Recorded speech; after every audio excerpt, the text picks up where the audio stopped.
Très bien. Bonjour à toutes les trois.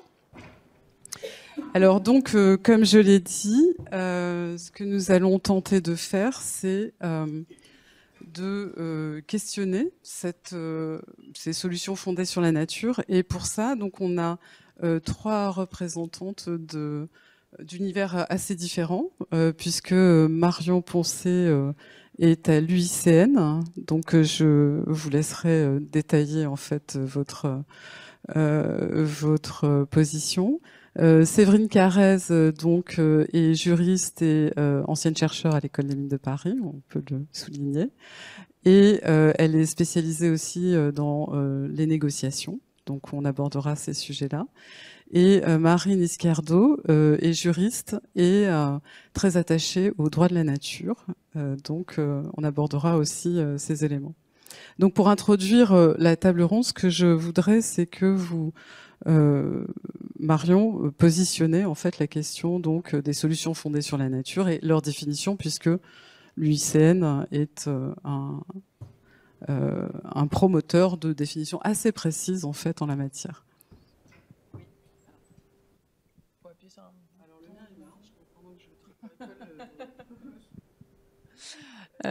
Alors, bonjour à toutes et tous, merci pour l'invitation. Donc effectivement, je m'appelle Marion Poncet, je suis chargée de mission Solutions fondées sur la nature au Comité français de l'UICN, donc qui est une ONG qui rassemble les membres français de l'UICN, qui est l'Union internationale pour la conservation de la nature. Et effectivement, c'est l'UICN qui a l'initiative et à la manœuvre sur la définition du concept et des solutions fondées sur la nature. Donc, la définition date de 2016 et ça a été enrichi d'un standard mondial en 2020. Donc, au-delà de s'inspirer de la nature, les solutions fondées sur la nature vraiment s'appuient sur la nature, puisque du coup, les solutions fondées sur la nature, c'est une démarche en fait qui rassemble donc les actions de protection, de restauration ou de gestion d'écosystèmes naturels ou modifiés pour répondre en fait à des défis sociétaux, donc à des défis humains, tout en générant un bénéfice pour la biodiversité. Donc en fait, donc il y a huit principes du standard qui encadrent un petit peu cette démarche, mais les trois piliers principaux qui vont nous dire en fait si un projet ou si une action ou si une politique est ce qu'on appelle SFN compatible, c'est vraiment les trois piliers. C'est est-ce que ça s'appuie sur les écosystèmes, donc vraiment en fait on s'appuie sur les écosystèmes ou sur leur fonctionnement, on ne fait pas que s'en inspirer. Est-ce que ça répond à un défi sociétal en apportant en fait un bien-être humain. Donc on va avoir par exemple la prévention des risques naturels, la sécurité alimentaire, sécurisation en approvisionnement en eau, bien évidemment l'atténuation et l'adaptation au changement climatique, qui est un petit peu un défi transversal. Et donc le troisième pilier qui est très important et qui est donc un pilier donc obligatoire dans une démarche SFN, c'est d'avoir ce bénéfice pour la biodiversité. Donc on est vraiment dans une recréation du lien en fait entre société humaine et nature. Et il faut que ce gain-net et ces bénéfices pour la biodiversité soient recherchés par le projet et ne soient pas juste un co-bénéfice un petit peu opportun. Donc voilà, et du coup, et ces solutions fondées sur la nature, l'intérêt du coup dans ces 8 critères, on va dire, c'est aussi que du coup ces projets vont être co-construits avec tous les acteurs du territoire. Ça s'inscrit dans un territoire. Il y a vraiment une démarche de vision systémique du territoire et non pas juste de répondre à une problématique, à une seule problématique. Donc on est vraiment dans un changement de paradigme avec ce concept et c'est vraiment ça que ça essaye d'implémenter.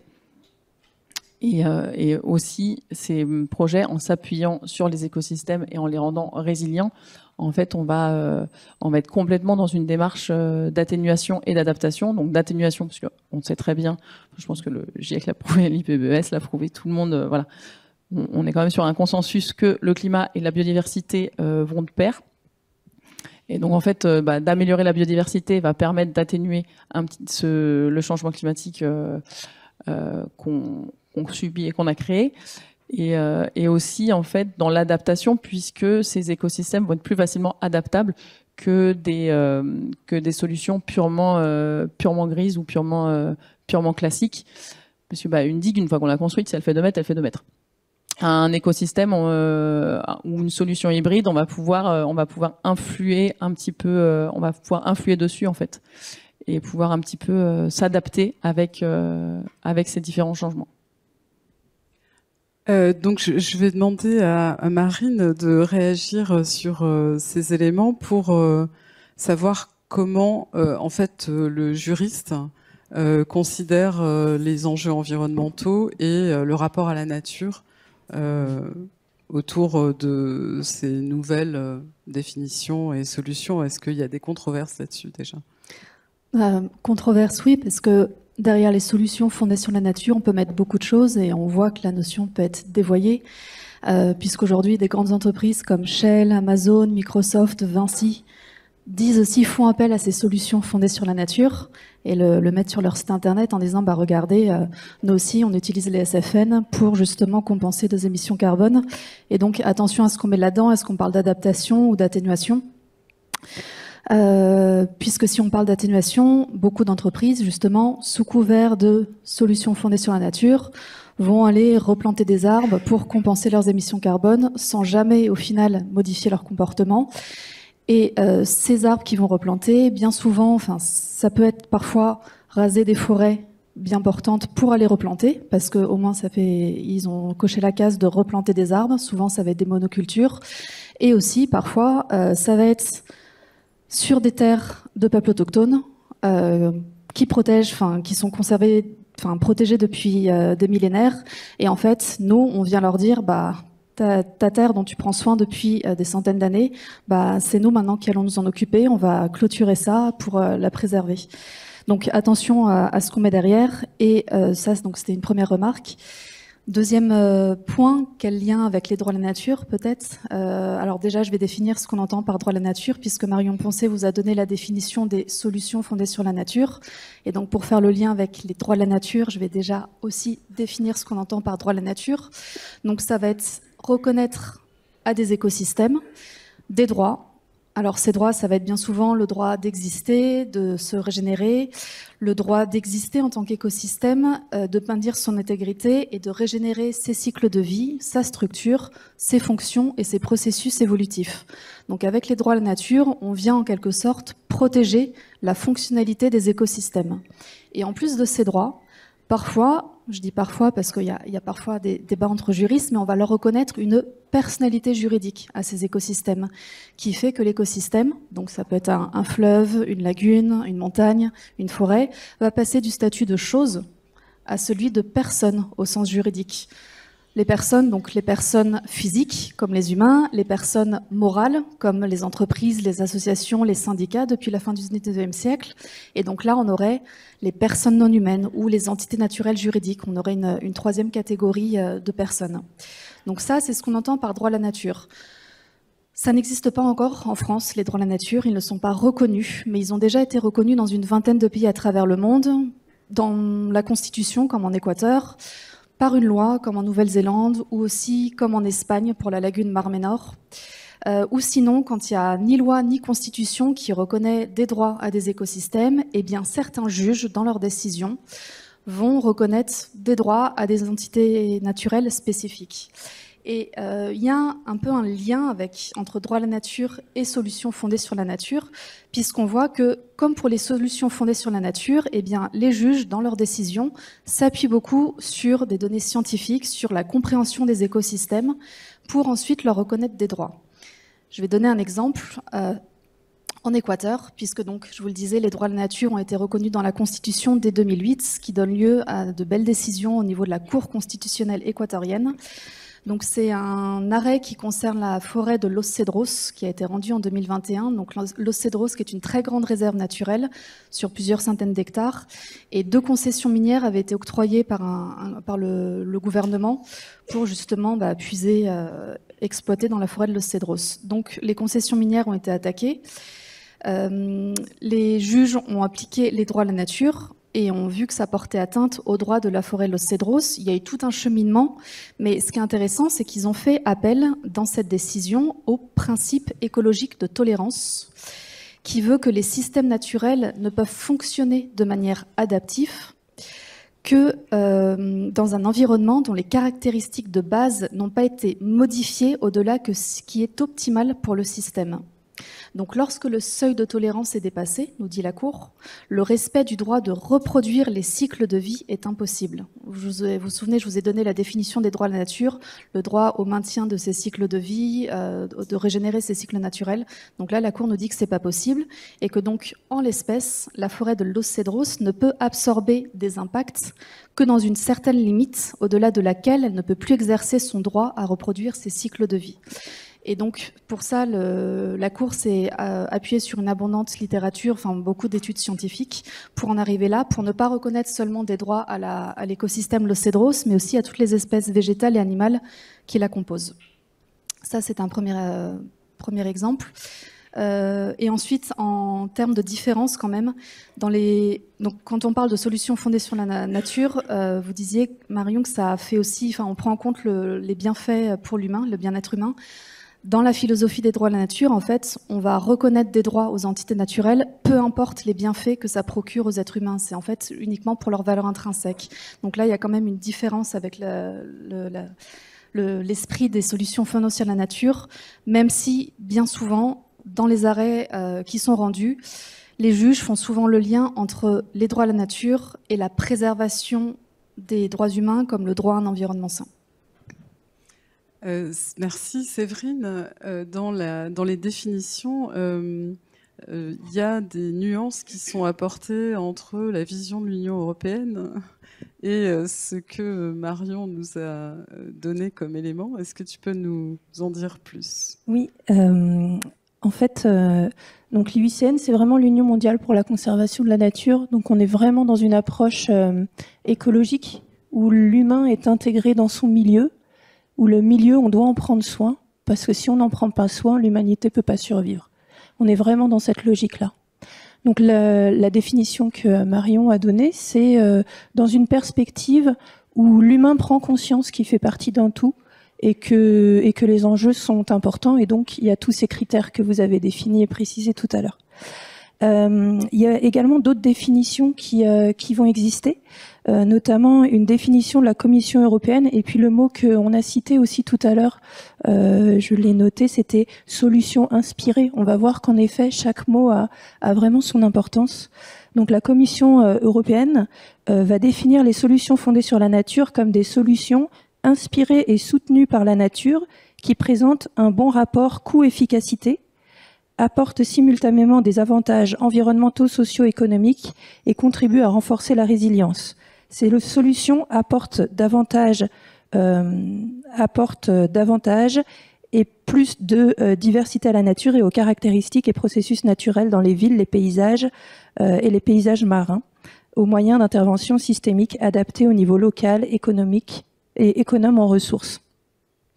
Donc en fait, quand on le lit, on a l'impression qu'on est un peu sur les mêmes vocabulaires, qu'on est un petit peu sur les mêmes intentions, sauf que si je reprends la première phrase, les solutions sont donc des solutions inspirées et soutenues.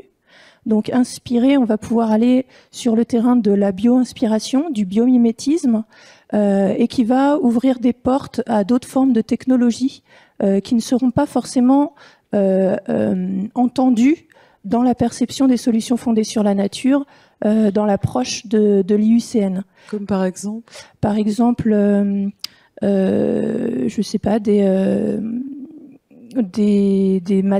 outils, des matériaux, des éléments, même en architecture, enfin par exemple, voilà, des éléments que la nature crée par elle-même, qui vont pouvoir être reproduites et puis éventuellement modifiées au niveau génétique pour permettre d'être plus efficaces, etc.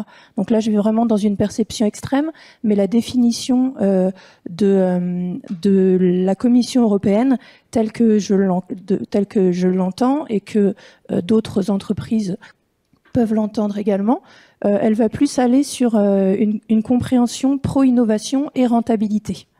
Alors que la définition de l'IUCN, on est plus sur de l'intégration de l'humain de la prise en compte de l'humanité, de l'intégration dans les milieux. Donc voilà sur cette question-là.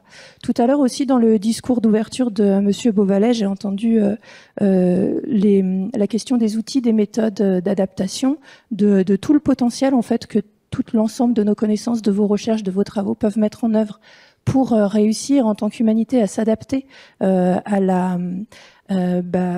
limites planétaires finalement. Il y a une notion qui m'intéresse en ce moment, qui est celle de la robustesse. C'est-à-dire que l'humanité, on s'est développé de manière à aller vers la performance. Et la notion de robustesse permet de reprendre un peu ces éléments de la nature, c'est-à-dire qu'on peut s'autoriser à faire plusieurs erreurs, à être moins efficace sur la temporalité, à prendre plus de temps pour faire des choses. Enfin voilà, c'est une notion qui est basée sur du vivant et qui est intéressante dans cette mesure-là. Ok, donc je voudrais maintenant peut-être qu'on envisage comment ces solutions sont traitées. Et en fait, je voudrais avoir le rôle de l'UICN, au-delà de la définition, par rapport à des actions qui peuvent promouvoir ou qui peuvent encourager à aller vers ces solutions particulières.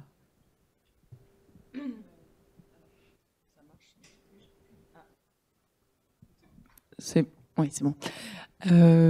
Alors du coup, le rôle de l'UICN et donc du Comité français, puisque nous on décline au niveau français ce rôle, c'est premièrement ce qu'on est en train de faire ici. Donc c'est vraiment il y a vraiment une démarche d'acculturer les acteurs, et donc on participe à beaucoup d'événements pour promouvoir ce concept et le promouvoir de la bonne façon, puisque effectivement on est bien au clair avec les solutions fondées sur la nature. Je suis entièrement d'accord, est un terme qui est très facilement dévoyable, donc pour qu'il soit pour tout ce qu'on a dit, pour tout ce qu'on vient de dire, pour que ça soit vraiment dans l'esprit de l'UICN et que ça soit le plus bénéfique possible. Voilà, on essaye de sensibiliser, d'animer, de participer à des événements comme ça. On produit aussi du coup des outils et des ressources. Donc nous au Comité français, on produit des ressources, des brochures en fait par thématique et par défis sociétaux. Donc la dernière qui est sortie le mois dernier, c'est sur les solutions fondées sur la nature et la sécurité alimentaire, donc dans les écosystèmes agricoles. Et on a aussi du coup produit un outil en libre service à destination donc des porteurs de projets, mais également des évaluateurs, des financeurs, etc. pour prendre en main le standard. Donc je vais pas développer le standard de l'UICN ici, parce que du coup c'est 8 critères et 28 indicateurs pour effectivement s'assurer que ça soit correctement fait. Donc voilà, c'est tout ça. Et aussi on prend part donc au niveau international, il y a ce standard qui est en train d'être révisé, qui sera le standard révisé sera présenté au Congrès mondial de la nature en octobre 2025. Donc nous, le Comité français, on a été grandement impliqués, donc on a vraiment pu porter la parole des acteurs français, puisque les solutions fondées sur la nature, est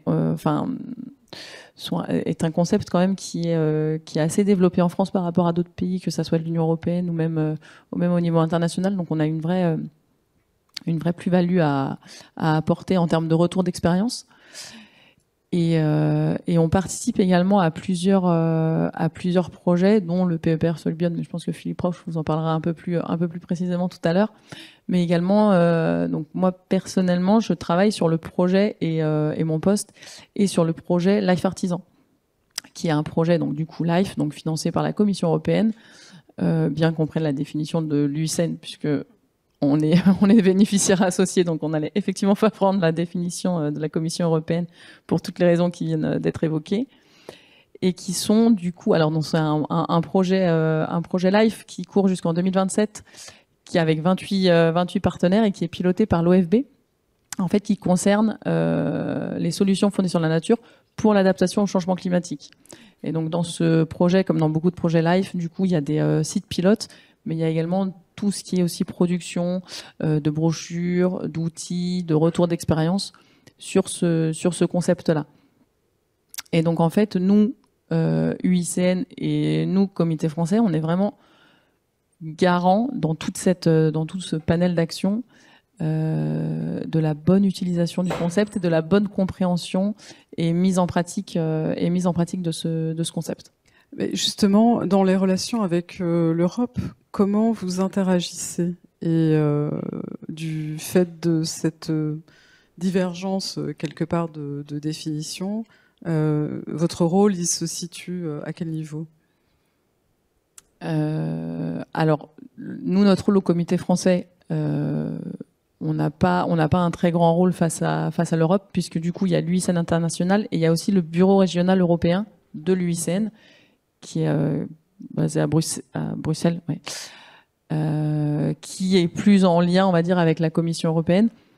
Après, il faut savoir du coup que, je ne sais pas si j'en ai parlé tout à l'heure, mais l'ONU, et notamment via son programme environnemental, donc l'UNEP, en 2022, a défini les solutions fondées sur la nature, donc a fait sa propre définition, mais qui reprend, je dirais 95%, la définition de l'UICN. Donc, la définition de la Commission européenne en France n'est pas vraiment... En fait, la définition de la Commission européenne en France n'est pas vraiment un sujet, puisqu'on est encore une fois assez présent sur le terrain. Donc en France, on utilise beaucoup la définition de l'UICN, et en fait, on a bon espoir que quand même maintenant que l'ONU a reconnu, on va dire, cette définition qui prend beaucoup plus en compte effectivement le lien humain et nature plutôt qu'un lien de développement économique, on a bon espoir que du coup la Commission européenne revoie un petit peu sa copie et se réaligne en fait avec du coup la définition de l'ONU. Marine, je voudrais qu'on revienne justement par rapport à ces questions de définition sur la différence qu'il va y avoir entre droit de la nature et droit de l'environnement, et comment en fait cette perception est difficile à amener quelque part sur le continent européen, alors que c'est beaucoup plus simple, comme tu l'as évoqué tout à l'heure, sur peut-être des endroits où le rapport à la nature est très très différent de manière culturelle. Ouais, il y a un débat qui persiste encore et qui consiste à opposer droit de la nature et droit de l'environnement.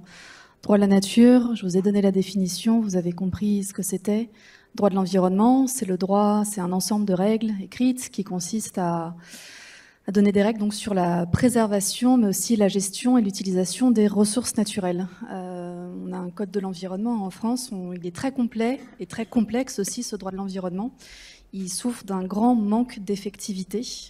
Parfois, il est tout simplement pas appliqué. Parfois, certains élus votent des lois pour le court-circuiter les jugements aussi. Mais là, en fait, au-delà de ça, certains juristes disent mais il n'y a pas besoin de reconnaître les droits de la nature, il suffit d'appliquer le droit de l'environnement ou de le renforcer. Alors oui, on est d'accord, ce serait déjà bien de l'appliquer, ce droit de l'environnement. Pour autant, est-ce qu'il faudrait s'arrêter là? Est-ce que déjà dans notre droit de l'environnement, il n'y a pas un peu les prémices de droit qui seraient reconnues à des écosystèmes? Songez par exemple à la reconnaissance du préjudice écologique en 2012 par la Cour de cassation à la suite de l'affaire Erika, donc le naufrage du pétrolier, où les juges ont reconnu le préjudice écologique, donc subi par l'environnement, qui est distinct du préjudice subi par les collectivités locales et par les humains. Ensuite, ce préjudice écologique, il a été reconnu dans le Code civil. Ça, c'était une première chose. Il y a aussi tout ce qui est cette notion d'aire protégée, d'espèces protégées, où on va justement protéger ces aires, ces espèces. L'article L214-1 du Code rural, qui a donné son nom donc à la même association, sur le fait de maintenir les animaux dans un espace compatible avec leur impératif biologique. Tout ça, c'est ce qui fait dire à la pionnière du droit du vivant, Marie-Angèle Hermite, qu'il y a déjà une sorte d'animisme juridique à base scientifique dans notre système juridique. C'est-à-dire qu'avec l'évolution des connaissances scientifiques sur, par exemple, la sensibilité animale, sur la communication des plantes, ça permet l'adoption de lois plus protectrices de l'environnement. Mais ça, c'est une chose. Mais quand on regarde quand même l'environnement de manière générale, si vous prenez certaines matières, comme par exemple le droit des installations classées pour la protection de l'environnement, désolé, c'est un peu technique, mais on appelle ça le droit des ICPE, on voit que c'est vraiment un droit qui a été fait par les industriels et pour les industriels. Quand vous regardez la terminologie qui est employée dans l'environnement, stock halieutique, ressources naturelles, capital naturel, services écosystémiques, tout ça, ça dénote quand même un certain anthropocentrisme. Alors qu'avec les droits de la nature, c'est vraiment, comme son nom l'indique, un droit qui est fait pour la nature, indépendamment des bénéfices retirés par l'homme. Et quand on regarde à nouveau les exemples d'arrêts rendus à l'international, notamment en Équateur, on voit que quand les arrêts sont rendus simplement sur la base du droit de l'environnement, ça met et qu'après on fait intervenir les droits de la nature, et bien avec les droits de la nature, on arrive à des standards plus élevés de protection de l'environnement. Ça a été le cas pour l'arrêt de Los Cedros que je vous ai cité juste avant. Si on s'en était tenu au droit de l'environnement, eh bien, en vertu du Code de l'environnement équatorien, nous explique notre collègue Hugo Echeverria, qui est avocat équatorien là-bas, il nous dit, en vertu du droit de l'environnement, obtenir des concessions comme ça se fait en un clic, c'est assez simple, et au regard du droit de l'environnement, il n'y avait pas vraiment d'impact pour la réserve de Los Cedros. Mais parce qu'on a fait intervenir les droits de la nature en plus, ça a permis d'aller plus loin et de révoquer les 2 concessions minières qui avaient été octroyées. Et je voudrais que, Séverine, on aborde maintenant le lien entre ces solutions et leur rôle, adaptation, atténuation, et éventuellement, dans le cadre des négociations climatiques auxquelles tu as participé, comme porte-parole pour le gouvernement tunisien. Est-ce que tu as pu noter une montée en fait de cette question de la nature au sein des négociations qui ne parlaient essentiellement que d'atténuation et d'adaptation jusqu'à maintenant? Oui, alors je vais juste préciser mon profil parce que je suis aussi présidente du groupe de travail éthique au sein de l'IUCN. Et puis j'ai travaillé aussi sur les droits de la nature et puis sur ces questions éthiques en effet de technicité des personnalités juridiques, etc. À prendre en compte par rapport à un regard éthique. Au final, quand j'ai participé aux négociations internationales, c'était les négociations climat. À cette époque, si on regardait dans les médias le rapport entre les préoccupations climatiques et les préoccupations par rapport à la biodiversité, on pouvait s'apercevoir très largement que les préoccupations climatiques étaient très très médiatisées et que les préoccupations liées à la biodiversité étaient très peu traitées. Il en ressort que le climat s'est très très vite avéré être le point focal quelque part de la question environnementale écologique. Pourquoi ? Parce que le climat, on avait réussi à trouver un dénominateur commun qui permettait à tous les États, peu importe où on est dans le monde, de parler la même chose, du même langage. Quand on va parler de biodiversité, on va être sur des problématiques endémiques, on va être sur des espèces, des milieux, des éléments qui vont être vraiment différents. Et du coup, les problématiques liées à la biodiversité étaient un petit peu en marge. Alors comment les deux ont réussi à se rencontrer ? C'est un peu grâce aux solutions fondées sur la nature. Et aux problématiques, moi je les ai vues, alors pour le coup, dans les négociations internationales, j'étais sur les préoccupations financières. Ces préoccupations financières étaient jusqu'alors principalement des fonds publics, sauf que les fonds publics ne sont pas suffisants pour provoquer un véritable changement, une véritable transition environnementale dans les territoires. Donc, il a été nécessaire au niveau des négociations internationales d'intégrer ce besoin d'intégrer des finances privées. Et du coup, ça a mis en place tout un ensemble de mécanismes au niveau déjà au niveau nationaux et puis au niveau des territoires et puis pour accéder aux finances dans les projets concrets un petit peu partout dans le monde et de manière chacun adapté à sa culture. Ces problématiques font que le déversement quelque part de milliers d'euros, pour milliards même, pour participer à cette transition, vont être tributaires de critères auxquels il va falloir répondre. Et c'est là où, en effet, les solutions fondées sur la nature vont pouvoir apporter quelque part des éléments pour pouvoir répondre aux projets et aux attendus dans les terrains. Encore une fois, si je me positionne avec ma casquette de regard éthique, la question que je me pose, c'est lorsqu'on définit des projets, et c'était ce que vous aviez soulevé tout à l'heure par rapport aux entreprises qui peuvent utiliser le terme solution fondée sur la nature, mais qui en fait ne vont pas changer les comportements et qui vont détruire des arbres d'un côté pour replanter des jeunes pousses de l'autre côté, et puis en plus de la même espèce, qui fait que du coup ça devient moins résilient. Le déversement de ces financements, au service de quoi le projet est-il mis ?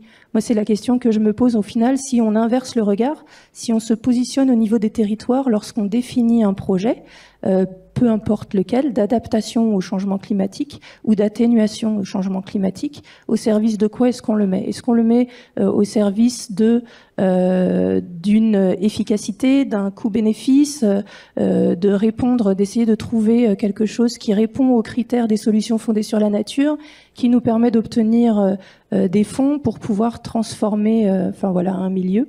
La question, c'est vraiment ça, c'est au service de quoi ? Est-ce qu'on est en train de mettre tout un peuple en action par rapport à ça ? Quelle durabilité ? Est-ce qu'on est sur un programme de 3 ans, de 5 ans ? Quand les fonds s'arrêtent, est-ce que le projet s'arrête ? Qu'est-ce qu'il en est ? Est-ce que tout est abandonné ? Et c'est là où je crois que dans les piliers des solutions fondées sur la nature, et puis dans certains programmes de l'Institut, cette question de l'approche systémique, de l'intégration aussi de l'ensemble des acteurs, de cette complexité en fait de mettre en dialogue l'ensemble des acteurs qui, eux, ont un vocabulaire différent, qui vont apporter des outils techniques, qui vont apporter des outils scientifiques, des outils juridiques, comment les mettre en dialogue pour aller dans un sens d'une durabilité. J'ai noté l'expression tout à l'heure de Monsieur Beauvalet qui disait « action collective innovante de manière organisée ». En fait, c'est ça, mais la mettre en action de manière éthique, j'ai envie de dire, au service d'une humanité intégrée, on va dire, à son écosystème quelque part. Je pense qu'il y a il y aurait un truc à travailler par rapport à ces éléments-là. J'ai peut-être pas bien abordé la question des négociations pour le coup. Non, mais c'est intéressant de voir ce lien avec les enjeux climatiques, et je voudrais savoir comment l'UICN en fait concrétise cette relation qui n'est sans doute pas claire pour tout le monde. C'est vrai qu'on voit beaucoup émerger la question de la biodiversité, mais en réalité, je pense qu'il y a une prise de conscience qui est assez faible sur les interrelations. Est-ce que votre rôle en tant que porteur de plaidoyer est dans cette définition qui est quand même assez compliquée, hein, je ne me rappelle plus combien de critères. 8 critères, et déclinés en 28 indicateurs. Voilà, c'est ça. Bon. Alors, forcément, ça rajoute en fait de la complexité à l'ensemble du sujet. Et dans quelle mesure ça donne des éléments vraiment concrets sur... En fait, ça répond... Enfin, alors on dit souvent que le standard, il est complexe. Bon, je suis pas d'accord. Il est complexe à prendre en main, mais en fait, c'est quand on se met dedans, ça répond un petit peu à toutes ces questions-là, parce que si on voit les critères, du coup, les critères, c'est donc bon, il y a le service il y a le défi sociétal, bien évidemment, il y a la biodiversité, mais il y a la vision systémique, il y a la gouvernance inclusive pour justement, parce que alors l'UICN international est quand même très concerné par les peuples autochtones et les populations locales, donc il y a tout un critère et plusieurs indicateurs dans ce critère qui prennent vraiment en compte l'égalité hommes-femmes, le consentement libre et éclairé des peuples autochtones, l'intégration de tous les acteurs. Donc ce critère-là, il est vraiment très dense. Mais en fait, justement, tous ces critères permettent de répondre un petit peu à tout ce qu'on a évoqué, ce matin. Et c'est bien pour ça. Donc la plupart des cas où le concept est dévoyé, c'est parce que les solutions fondées sur la nature, le nom est peut-être pas. En fait, ce qu'on peut dire, c'est peut-être le nom a été mal choisi, on va dire, parce que les solutions fondées sur la nature, ça donne envie. On a l'impression que c'est un mot magique, et beaucoup d'acteurs dont effectivement les entreprises l'utilisent comme un mot magique. Mais en fait, voilà, il y a une définition, il y a des critères, il y a des indicateurs, et c'est pas un simple terme, c'est pas un mot valise en fait. Il y a vraiment des critères et des indicateurs qui font en sorte que ce projet ou cette démarche, elle soit durable, pérenne, économiquement viable, puisqu'il y a un critère sur la viabilité économique comme dans tout projet. Après, pour la durabilité, comme on s'appuie sur un écosystème et sur des écosystèmes en bonne santé, en fait, une solution fondée sur la nature qu'on doit arroser, je prends souvent cet exemple-là, mais une solution fondée sur la nature qu'on doit arroser toutes les semaines, c'est pas une solution fondée sur la nature. Sur un écosystème résilient, en fait, le but de la solution fondée sur la nature, c'est d'avoir un écosystème qui est fonctionnel par lui-même, ou avec très peu d'action de la part de l'être humain, donc avec une gestion durable, comme de l'éco-pâturage ou des choses comme ça. Mais il est censé pouvoir fonctionner avec très peu de fonds sur le long terme. Donc on dit souvent que les solutions fondées sur la nature sont sur le long terme et sur la durée de vie du projet plus économiques que des solutions uniquement grises. Pour le lien entre le climat et la biodiversité, donc l'UICN, comme on l'a dit, c'est l'Union internationale pour la conservation de la nature, donc c'est vraiment très axé biodiversité. Et effectivement, les solutions fondées sur la nature est un concept UICN qui permet, parce que là on a parlé effectivement, on parle du climat mais on parle pas de biodiversité. Quand on parle que de biodiversité, en général, on parle pas du climat non plus. Enfin, la problématique va dans les deux sens. Donc c'est vrai que ce concept de solution fondée sur la nature a permis également au sein de l'UICN de relier un petit peu les deux problématiques. Et du coup, on est quand même au sein de l'UICN international ou du comité français du début, on va dire, de cette interconnexion. Il y a un programme, il y a une commission climat et biodiversité qui est en train d'être créée au niveau UICN international, qui va être, je pense, lancée au congrès mondial de la nature en octobre, où vraiment il va y avoir ces questions-là. Nous, au sein du comité, on essaye également, du coup, parce comme on fait la déclinaison, on essaye également de créer cette commission.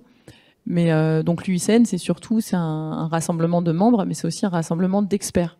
Donc nous, nos experts, ils sont biodiversité. Nos experts, c'est des experts forestiers, hydrologues. Donc leur formation est écologique. Après, évidemment, ils ont des connaissances en climat et avec les problématiques climatiques, puisque ça concerne totalement les écosystèmes.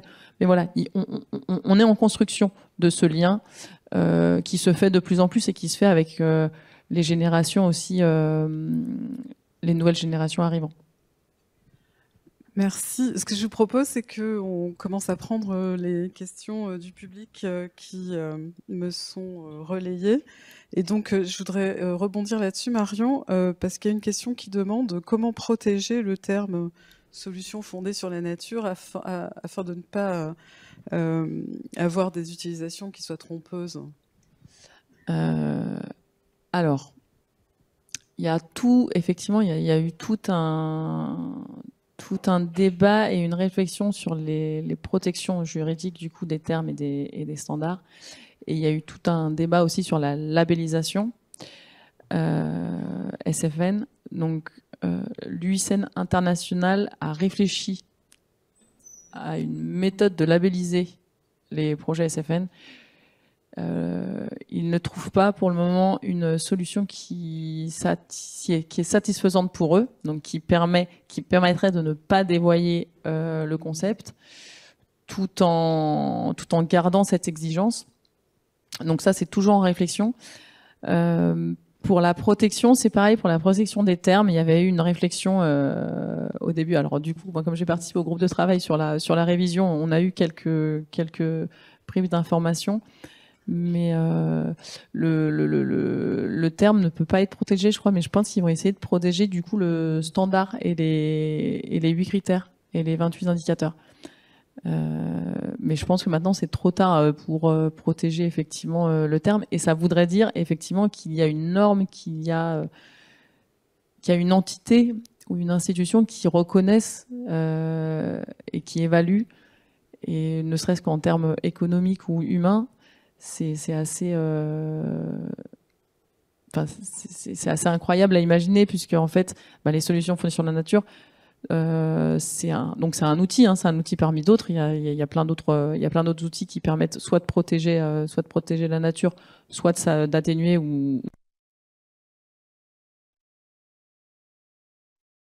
il est vaste. Enfin voilà, le standard il est mondial. C'est tous les écosystèmes, c'est tous les défis sociétaux, donc c'est tous les acteurs. Donc en fait c'est très difficile. Nous, les critères et les indicateurs, ils sont qualitatifs. Parce que c'est très difficile, en fait, de demander des KPI, de demander des indicateurs chiffrés. Pour tous les projets vont avoir des échelles différentes. Donc, qu'est-ce qu'on va demander à l'échelle d'une parcelle agricole qu'à l'échelle d'un bassin versant? On va pas demander les mêmes indicateurs, les mêmes résultats. On va demander plus de résultats, plus probants, etc. Donc, en fait, ces indicateurs sont aussi adaptés à chaque projet.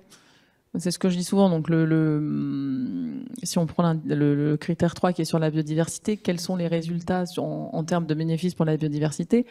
Je dis aux porteurs de projet, il faut que vous posiez la question de, pour vous, à votre échelle, pour votre projet, qu'est-ce que c'est un bénéfice pour la biodiversité? Est-ce que c'est d'avoir les oiseaux qui reviennent dans le champ, ou est-ce que c'est d'avoir toute une continuité écologique, encore une fois, sur tout le bassin versant qui est restauré? Alors le pendant un peu de cette question, c'en est une autre. Ça va être quels sont les moyens organisation permettant de contrôler les risques de SFN blanchiment pour certains acteurs. Ça peut-être que je me tourne vers les juristes. Marine, est-ce qu'il y a des éléments là-dessus? Non, mais si c'est pas encore reconnu comme un label ou un standard, les SFN, ça va être difficile d'attaquer pour pratiques commerciales trompeuses sur ce fondement. Mais après, pour répondre à ce que disait Marion, c'est vrai qu'idéalement, ce serait bien d'avoir un label avec un organisme tiers certificateur qui offre des garanties d'indépendance, de visibilité, de transparence plutôt. Mais en attendant, est-ce que le faire en tant que label privé délivré par l'UICN, ce serait pas déjà une étape? Ou peut-être commencer, mais j'ai conscience que c'est un énorme travail, faire une sorte de benchmark des SFN, un rapport où vous analysez un échantillon de 10, 20 entreprises en montrant ça c'est des SFN, ça c'en est pas, et pourquoi? Alors, pour répondre à la première question, non, on le fera pas. Parce que, en fait, en termes humains, ce serait, en fait, on ferait plus que ça. On ferait vraiment plus que ça. Pour la deuxième question, pour le benchmark, alors, si on parle que des entreprises, nous, au sein du comité français, au sein du programme politique de la biodiversité, il y a une équipe qui travaille avec les entreprises. Notamment, on a 8 entreprises partenaires, donc qu'on accompagne stratégiquement, pas financièrement, puisqu'on ne finance, on n'est pas financeur, qu'on accompagne dans leur démarche de biodiversité et de mise en place de SFN. Et il y a une brochure, mes collègues ont fait effectivement une brochure où il y a ce benchmark et font une veille. Nous, on fait de la veille. Effectivement, dès qu'on entend quelque chose, on va voir le site. On voit, pas de name and shame, mais il y a une entreprise de reforestation qui nous citait et qui mettait notre logo sur leur site. Donc là, on leur a quand même écrit un mail gentil en leur disant vous êtes gentils, mais en fait vous faites de la monoculture. Vous mettez pas notre logo comme ça, mais qui se disent pionniers européens des solutions fondées sur la nature. En fait, on n'a que notre pédagogie à l'heure actuelle. On n'a que notre pédagogie pour faire en sorte que ce concept il soit pas dévoyé. Enfin, moi je le vois déjà parce que les sollicitations pour les événements sont de plus en plus fréquentes. Les solutions fondées sur la nature, c'est vraiment un concept qui est en train de gagner en puissance et de monter. Et je pense qu'on est à un instant un peu charnière de ce concept. C'est-à-dire que soit il est pris en main correctement, et il peut effectivement aider à un changement de paradigme. Il peut aider à faire des projets durables à grande échelle, vraiment intéressants. Ou bien effectivement, le dévoiement va prendre le dessus. Et là, en fait, comme beaucoup de concepts, ça va péricliter. Donc c'est pour ça que nous, on essaie d'être vigilants. On fait beaucoup de veille. On essaie de répondre aux questions, aux controverses, etc. Mais effectivement, alors à voir effectivement avec ce standard révisé, s'il y a une protection juridique qui l'accompagne, on pourra peut-être aller plus loin. Il y a aussi l'ONU, donc l'ONU c'est quand même aussi une instance autre qui pourrait effectivement aussi permettre d'aider sur ce sujet-là. Mais c'est vrai que les discussions au sein de l'UICN, il y a beaucoup de discussions et en fait il n'y a pas de solution pour l'instant qui est effectivement trouvée, satisfaisante. Ceci dit, pour en revenir à votre question, Nadia, il y a quand même au niveau européen la directive sur les allégations environnementales, enfin la Green Claims Directive qui doit être adoptée, et avant une directive adoptée l'année dernière sur la protection des consommateurs qui dit en fait que toute allégation environnementale doit être, j'ai des termes en anglais, mais supportée par des informations claires, précises, fiables. Donc dès qu'on emploie le mot nature, bon pour la planète, replanter des arbres, faut qu'il y ait sur le même support en fait des informations qui permettent de vérifier ça. Donc déjà, le fait d'utiliser le mot nature, solution fondée sur la nature, en se référant aux standards de l'UICN, ça pourrait quand même déjà être une piste. Alors il y a une question sur le projet de l'A69. Et donc, la question, c'est est-ce que donner des droits à la nature aurait permis d'éviter le projet de construction de l'A69 ? Très bonne question, merci. Surtout que j'interviens sur le dossier avec les consoeurs toulousaines, là. Alors, est-ce que reconnaître des droits à la nature, est-ce que si les arbres avaient eu le droit de plaider, pour reprendre le titre du célèbre article de Christopher Stone, est-ce que ça aurait changé les choses ?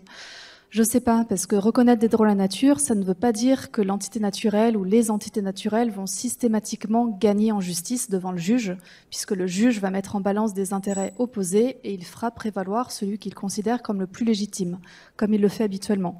Mais au moins, la nature aura un moyen supplémentaire de se défendre en justice, de faire valoir ses droits, et ça va faire un outil juridique supplémentaire au droit de l'environnement pour défendre la nature. Donc là, dans le cas de loi 69, je ne sais pas, surtout que, je disais un peu, si un jugement déplaît, maintenant les députés font des lois de validation, donc qui a été votée hier par la voie d'une motion de rejet, comme ça passe tout de suite en commission mixte paritaire, il n'y a même plus de débat démocratique. Donc là, dans le cas de la 69, c'est vraiment très spécifique comme contexte. Ceci dit, il serait intéressant, comme le proposait Marie-Angèle Hermite, de réécrire le jugement sur la base des droits des arbres qui auraient été octroyés et des droits des espèces protégées, voir ce que ça aurait donné. Oui, bien sûr. Je pose des questions, mais chacune. Je vais avoir un autre regard. Dans ma perception des droits de la nature, elle est un petit peu plurielle. C'est que les droits de la nature sont nés des peuples autochtones eux-mêmes. Et c'était pas pour donner des droits à la nature, c'était pour donner un cri et un appel à la conscience de l'impact que nous avions sur la terre-mère. Donc pour moi, les droits de la nature, ils relèvent d'abord d'une prise de conscience. Ensuite, il y a eu en effet la constitution équatorienne et puis des lois et puis des jugements qui ont permis partout dans le monde de développer les droits de la nature. Dans certains jugements, les droits de la nature, comment sont-ils opérationnalisés ?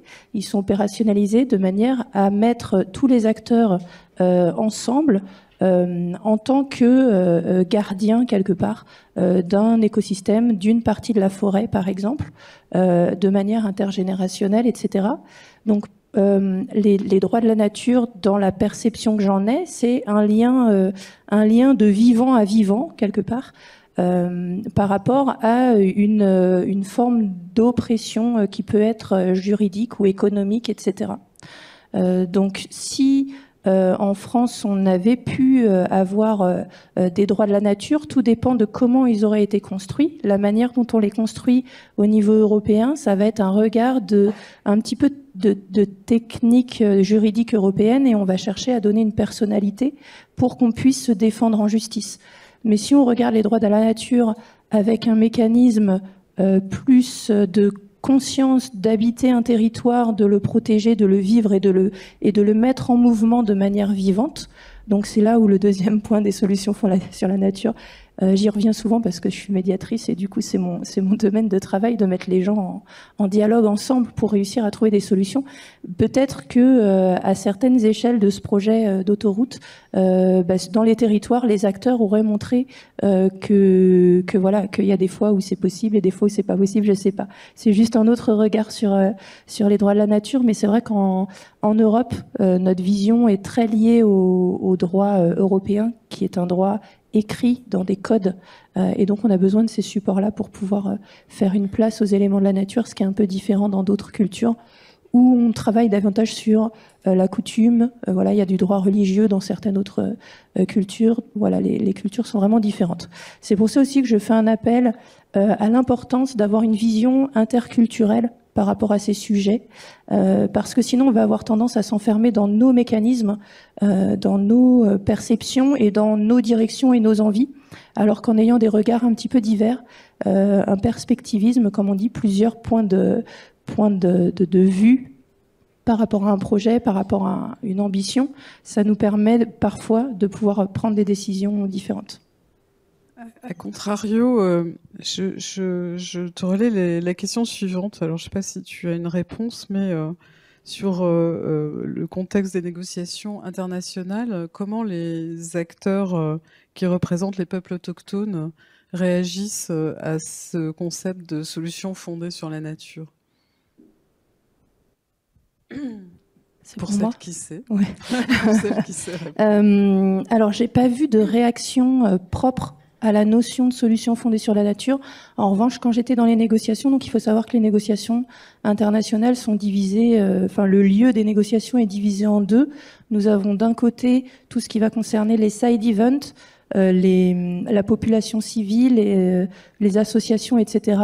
Et d'un autre côté, on va avoir les négociations. Donc les négociateurs qui vont se lever le matin et se coucher tard le soir et qui vont pas sortir quelque part de leur bulle de négociation parce que les négociations sont très intenses.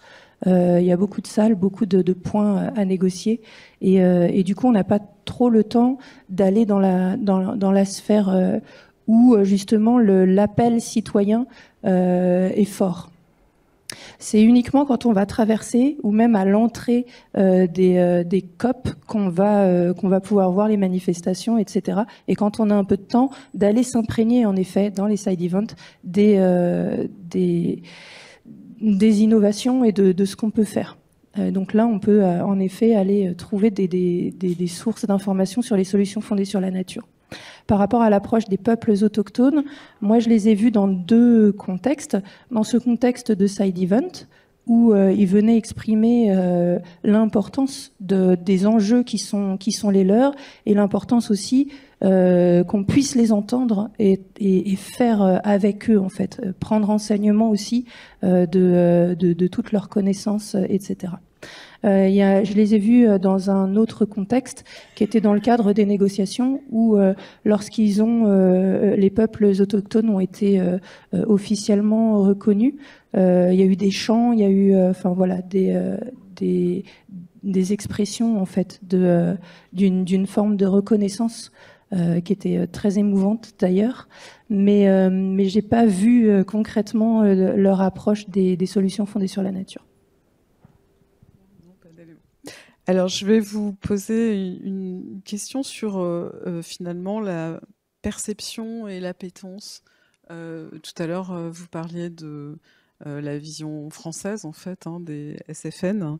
Est-ce que vous notez finalement entre Français, Européens, Chinois des perceptions différentes, surtout dans un climat de recul ressenti sur les enjeux environnementaux, même au niveau réglementaire?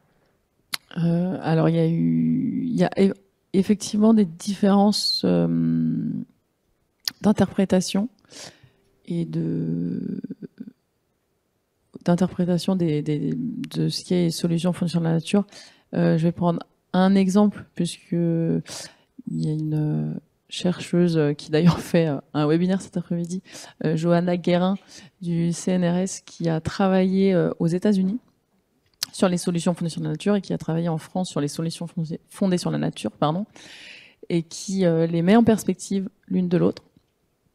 Et donc, par exemple, aux États-Unis, je ne sais plus quel est l'acteur qui a pris en main, on va dire, ce concept des solutions fondées sur la nature et qui l'a, pareil, j'ai les mots qui sortent en anglais, mais qui l'a diffusé au sein des acteurs américains, mais du coup, qui mettent beaucoup plus en avant les solutions hybrides.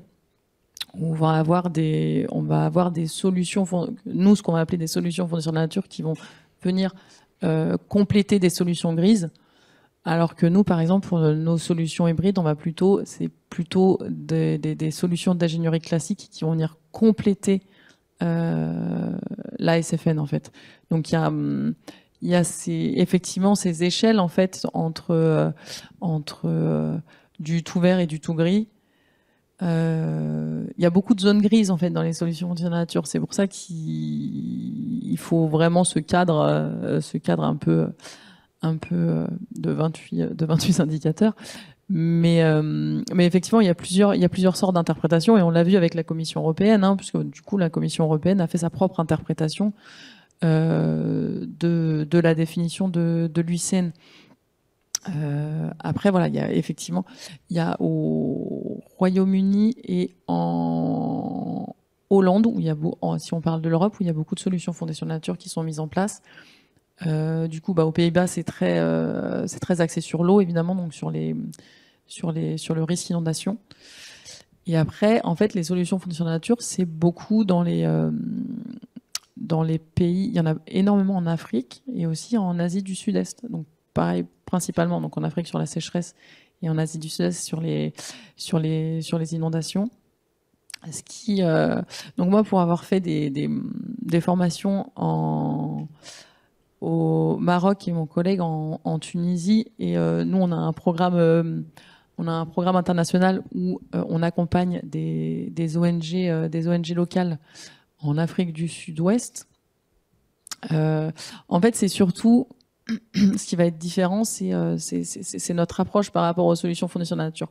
En France, les projets qu'on va pouvoir étudier ou évaluer dans le cadre de nos retours d'expérience, les actions, enfin, ça va être très focus sur les actions de terrain. Donc les actions de restauration, les actions de protection, de gestion durable, etc. Et beaucoup moins sur tout cet aspect un petit peu socio, économico, philosophico, juridico, etc. qui sont quand même qui sont l'essence aussi des solutions fondées sur la nature via les critères. Mais voilà, sur la gouvernance inclusive, il va y avoir peu d'informations et peu de réflexion. Alors qu'effectivement, dans les pays du Sud, justement, ils se sont bien saisis de ces concepts d'égalité, de co-construction, etc. Donc des fois, les actions sur le terrain sont un peu moins innovantes, un peu moins même efficaces. Mais par contre, il y a toute cette réflexion on met toute la communauté en branle pour ce projet. Et on les forme. Il y a des formations pour que les populations gèrent mieux leurs écosystèmes, etc. Et il y a vraiment une émulation en fait. Donc moi la différence je la vois plutôt là, sur où on met l'accent quand on fait un projet solution fondée sur la nature. En fonction du lieu. Je vais vous poser une dernière question et vous pouvez y réagir toutes les trois en guise de conclusion, parce que ça exprime des éléments qui reviennent souvent dans l'ensemble des questions. C'est sur l'efficacité. Donc, comment être plus efficace?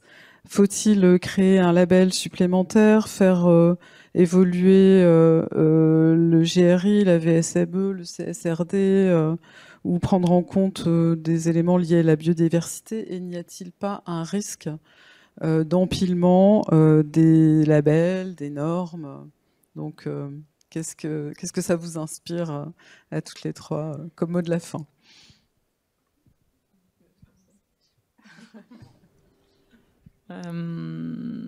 Alors moi, pour la labellisation, mon avis n'est pas tranché, puisque vraiment, enfin, en ayant participé aux conversations, je comprends le pour, le contre, et c'est vraiment, ça nous fait vraiment des nœuds au cerveau.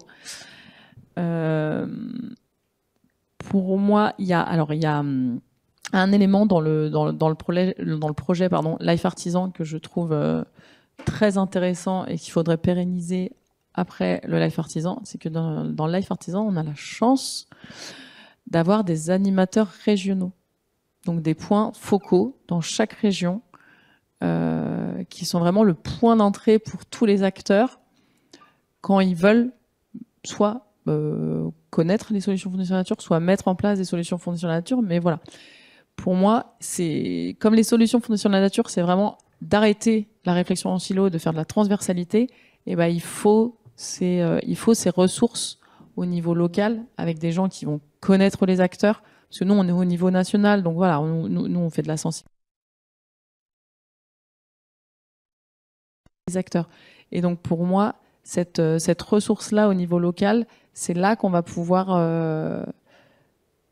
observer en fait un changement. Et d'ailleurs, on le voit dans les régions où il y a des animateurs régionaux qui n'ont pas changé et qui sont vraiment implantés dans leur territoire.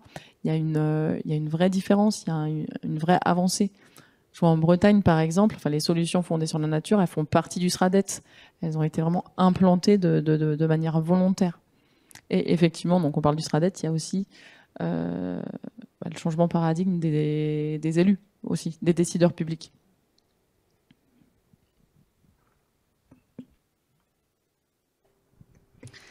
Alors, comment être plus efficace? C'est difficile vu le contexte actuel. Alors, déjà au niveau des labels, il y a déjà un foisonnement de labels RSE, de labels de produits durables, etc. Néanmoins, je pense qu'autour du concept de SFN, il y a un vrai enjeu à protéger ce concept, cette notion. Après, d'un point de vue droit de l'environnement, droit de la nature, encore une fois, c'est difficile de se projeter vu le contexte. La semaine dernière, c'était vraiment une semaine noire pour l'écologie et l'environnement, avec la suppression des ZFE, zones à faible émission, la loi du plomb. Pour autant, et c'est le paradoxe, il y a un vrai recul sans précédent du droit de l'environnement, de la protection de la biodiversité, du climat.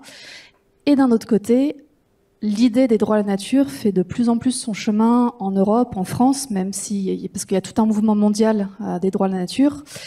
Et par exemple, il y a 5 ans, 6 ans, quand moi j'ai commencé à travailler sur le sujet avec notre affaire à tous, il y avait peut-être 1 ou 2 personnes qui en parlaient et peu de personnes vraiment conscientes de ces enjeux qui s'y intéressaient. 6 ans après, il y a eu 2 colloques à l'Assemblée nationale sur le sujet, là, fin avril, début mai. Donc le sujet a fait son entrée à l'Assemblée nationale.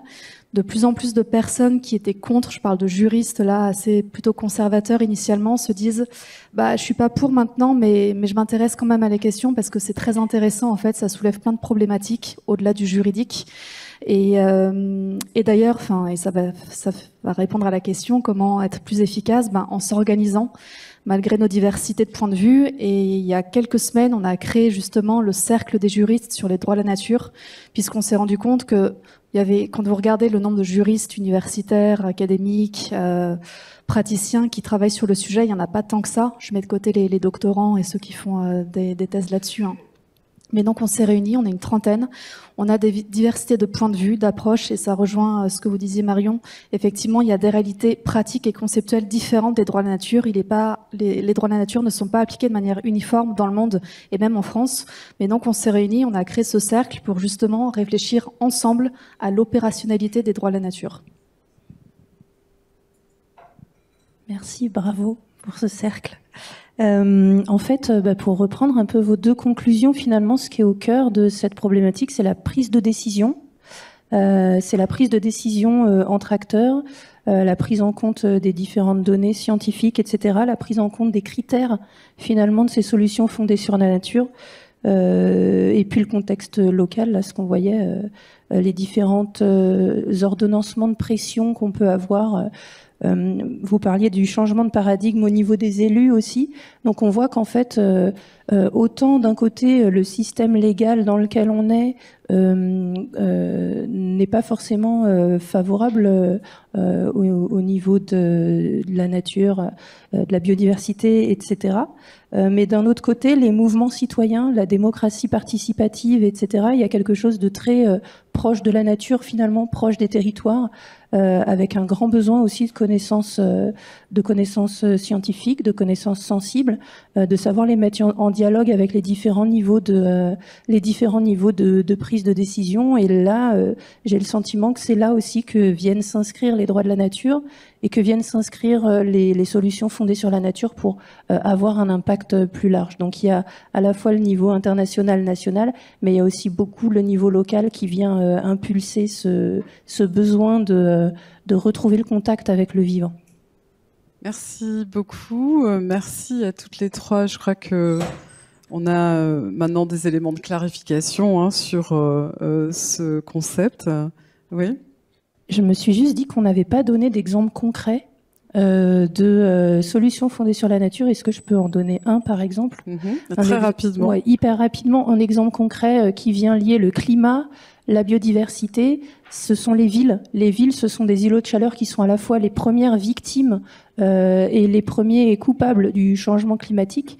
Et les solutions fondées sur la nature peuvent venir s'inviter en ville pour diminuer les températures, notamment en recréant des zones vertes. Voilà, je voulais juste donner au moins un. On en aura cet après-midi, de toute façon. C'est vrai. Donc, on progresse compréhension, enjeu, et puis dans la deuxième table ronde, on parlera de cette dichotomie ou association entre science et entrepreneuriat autour de ces SFN. Donc, je vous remercie toutes les trois. Vraiment, je trouve que ça a été extrêmement enrichissant. Et puis, je vais vous proposer une petite pause de 10 minutes avant d'aborder la deuxième table ronde. Merci.